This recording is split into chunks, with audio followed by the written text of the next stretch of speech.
तो ये सब चीज़ें हज़रत कुसई ने उस दौर में वो बड़ा सा हाल बना के, और वहाँ पे आपने इस किस्म के यानी चीज़ें जो वजारतें भी बनाई, प्लस बनु यानी कुरैश को एक एक हाकिम के अंडर में चलने का वो रवाज डाल दिया। तो यानी आप ये देखें कि अरबों में जो पहला पार्लियामेंट हाउस पूरी दुनिया के अंदर आप देखें पहला पार्लियामेंट हाउस है, वहाँ पे ख़ास टाइमिंग होती थी, उसमें बैठते थे जंग, शादी, बया, दोस्ती, दुश्मनी, तिजारत, जैसे कि आप कुरान में पढ़ते हैं रहलत शिताई व सैफ, यानी एक गर्मियों में एक सर्दियों में कारवां जाता था, रास्ते में जितने भी कबीले होते थे उन सब के साथ आपके एग्रीमेंट्स होते थे कि भाई फ़लाँ टाइम, फ़लाँ महीने, फ़लाँ वक्त हमारा काफ़िला गुज़रेगा, उस पे कोई भी अटैक करेगा तो हम सब कबीले मिलके उसके साथ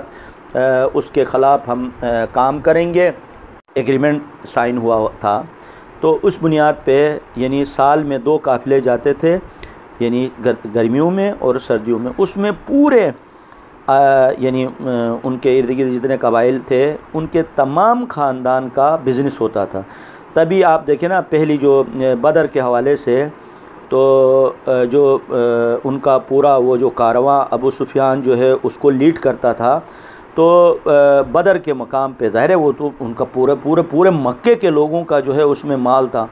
तो वो कॉन्शियस हो गए कि भाई ये हमारा तो ये बड़ा नुकसान होगा।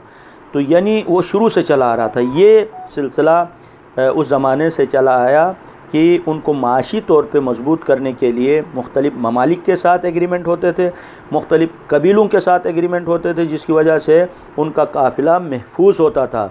तो उन महीनों में कोई किसी की हिम्मत नहीं होती थी कि उस पर अटैक करें। वैसे काफ़िले लूटते रहते थे, उनका सोर्स ऑफ इनकम ही यही था मुख्तलिफ़ कबीलों का कि वो काफ़िला लूटते थे, वहाँ से पूरा साल अपना खर्चा चलाते थे, जैसे कि आप पढ़ते हैं तारीख़ के अंदर। तो ये 2 काफ़िले ऐसे होते थे जिसमें किसी कबीले की भी हिम्मत नहीं होती थी कि उसको लूटने की, क्योंकि वो पूरा यानी पूरे कबाइल का एक मुश्तरका वो क्या कहता था कारवां होता था। तो इस एतबार से हज़रत कुसई के ज़माने के बहुत सारे, फिर हज़रत हाशिम के हैं। अब वो हमारा मतमय नज़र नहीं है। अब आइए यहाँ पे हज़रत अब्दुल मुत्तलिब। ज़ाहिर है ये तो बात तो क्लियर हो गई कि हज़रत मुत्तलिब के ज़माने में ज़मज़म का पानी था ही नहीं, पानी के लिए बड़े परेशान होते थे। आप एक दिन ऐसी परेशानी में वो सो रहे थे, सीरत निगारों ने लिखा है कि उन्हें ख्वाब नज़र आया कि जहाँ अभी ज़मज़म है तो ए अब्दुल मुत्तलिब वहाँ पे आप खोदो तो वहाँ से पानी निकल आएगा। अब ज़ाहिर है पहले रात, दूसरी रात, तीसरी, मुसलसल यही ख्वाब आपने देखा। कल सुबह तीसरे दिन जो है उनको कहा कल जो है उस जगह पे 2 कौवे या बास रवायत में 1 कौवा चोंच मारेगा, वहाँ आप खोदना शुरू करें। अच्छा, तीसरे दिन ज़ाहिर है वो गए तो वो तो तवाफ़ का रवाज था, तो देखा तो वहाँ पे एक कौवा आए, कौवे ने आके चोंच मारी। तो हज़रत अब्दुल मुत्तलिब ने अपना ज़ाहिर एक ही बेटा था हारिस, उनके साथ खुदाल लेके उसको खोदना शुरू किया। तो कुरैश हंसने लगे, अब्दुल मुत्तलिब क्या कर रहे हो? तो उन्होंने कहा बस मैं खोद रहा हूँ नीचे पानी के लिए, तो आज तक हमने सुना नहीं है यहाँ पानी का, तो आप ऐसे पीछे बैठ के मजाक उड़ाते रहे। आप खामोशी से खोदते रहे। तो काफ़ी खोदने के बाद नीचे से देखा तो सोने की तलवार, सोने के नीज़े, यानी उस ज़माने में जैसे कि दौलत को सेव करने के लिए मुख्तलिफ़ औज़ार की चीज़ें बनाते थे। अच्छा, हिरन अंदर से निकले तो उनकी आंखें फटी की फटी रह गई। तो उन्होंने कहा अब्दुल मुत्तलिब इसमें तो हमारा भी हक़ है। उन्होंने कहा क्यों हक़ होगा? जिस वक्त मैं खोद रहा तो उस वक्त तो मजाक उड़ा रहे थे। तो अब वहाँ पे ज़ाहिर है वो इधर से मतलब यानी प्रेशर डालने लगे। तो हज़रत मुत्तलिब को ख़याल, काश अगर मेरे बेटे ज़्यादा होते तो इनकी ये हिम्मत नहीं होती मुझे इस तरह आके थ्रेट करने की। वहाँ काम से फारिग हो गए, गलाफ़ काबा पकड़ के आपने एक मन्नत मांगी, अगर 10 बेटे होंगे तो 1 बेटे को आपकी राह में कुर्बान करूँगा। ठीक है, ये मन्नत मांगी। सेम इसी तरीके से अबरहा ने जब अटैक किया तो यही दुआ हज़रत अब्दुल मुत्तलिब के बारे में आप तारीख़ के अंदर पढ़ सकते हैं।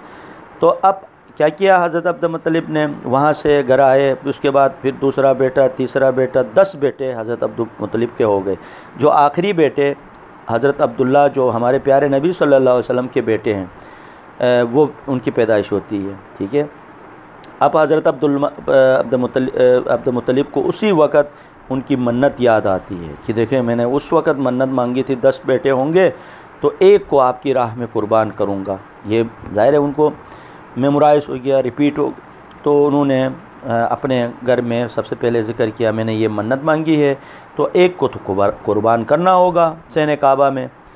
तो अब ज़ाहिर है उस ज़माने में कुरा डालते थे, आज भी यही रवाज है। तो कुरा डाला तो हज़रत अब्दुल्ला का, जो हमारे प्यारे नबी सल्लल्लाहु अलैहि वसल्लम के वालिद का नाम निकल आया। तो अब वहाँ पे 2 दफ़ा 3 दफ़ा कुरा डाला, उसके बाद फिर जो है ये कन्फर्म हो गया कि हज़रत अब्दुल्ला का जो है उसको राह खुदा में कुर्बान करना है। अब जब राह खुदा में कुर्बान करना है तो इस ज़मीन में उन्होंने आप ज़ाहिर है कि उनको कुर्बान करना था। तो अब ख़ानदान वाले सब एतराज़ करने लगे कि ए अब्द मुत्तलिब, ये क्या कर रहे हैं, इस तरह तो यानी वहाँ पे आबादी ख़त्म होगी, फिनिश होगी, तो अब कोई भी जो है ज़ाहिर है ज़िंदा नहीं बचेगा। तो अब वहाँ पे मुख्तलिफ़ ख़ानदानों के अंदर ये बात चलने लगी कि अब्द मुत्तलिब फ़लाँ दिन जो है अपने बेटे को कुर्बान करेंगे। अब आप देखें हज़रत अब्दुल्ला ज़ाहिर है वो उस वक़्त जवान हुए थे, तो अब हर कोई, उनका अखलाक इतना बेहतरीन, हर एक के साथ मिलना मिलाना, ये सब चीज़ें वो महसूस करने लगे। हर एक का देखो ना, वो पूरे उस बिलाद अरब में वो तिजारत करते थे ज़ाहिर है बाप के साथ, चाचा के साथ, तो हर कोई पहचानता था अल्लाह के प्यारे नबी सल्लल्लाहु अलैहि वसल्लम के वालिद को, हज़रत अब्दुल्ला को जानते थे।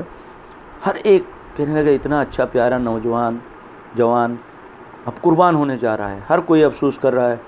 इसी अरसे में कुछ बुज़ुर्ग आए अब्दुल मुत्तलिब के पास, उन्होंने कहा, ए अब्दुल मुत्तलिब, आप इस बच्चे को कुर्बान नहीं। उन्होंने कहा, नहीं, मैंने खुदा से वादा किया है, मैंने रब काबा से, यानी मैंने गलाफ काबा पकड़ के यानी वादा किया है, मन्नत मांगी है, तो ये तो हो ही नहीं सकता है। मैं ज़ाहिर है कुरा डाला तो इनका नाम निकला, अब इसको तो कुर्बान करना होगा। उन्होंने उस ज़मीन में एक ने कहा, ऐसा करते हैं, मदीने के अंदर एक काहना औरत रहती है, वो बहुत मशहूर है, उसका जो फ़ैसले हैं वो बड़े ऑथेंटिक, हम सब जितने भी ज़ाहिर है अब्दुल मुत्तलिब के मुकाबले में कोई बुत परस्त था, कोई जो है मुशरिक था, कोई कुछ भी था, लेकिन रहता था मक्का में। अब ज़ाहिर है उन्हीं के बीच में रहते थे। तो अब ख़ानदान के सरबराह थे, सरदार थे, और वो तमाम एग्रीमेंट्स में वो तमाम सरदार मौजूद थे।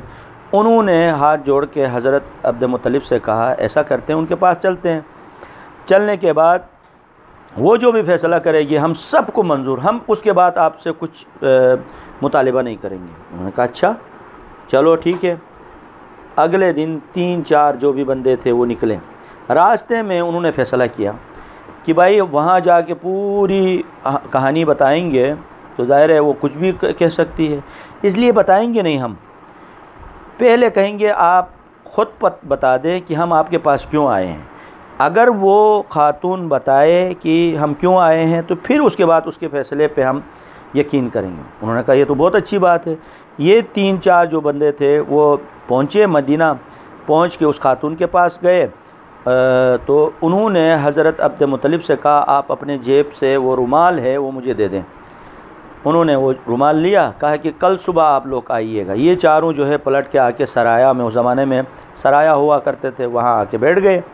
सुबह सवेरे उनके पास पहुँच गए तो उन्होंने कहा, ए अब्दुल मुत्तलिब, मेरे जो मुवक्कलात ने आके मुझे कल रात बताया कि आपने ये मन्नत मांगी है, ये जो कुरैश के सरदार हैं, ये मुख्तलिफ़ कबीलों के सरदार हैं, ये आपको मना करते हैं और आप जो है अपने बेटे को कुर्बान करना चाहते हैं, इस बुनियाद पे आप मेरे पास आए हैं।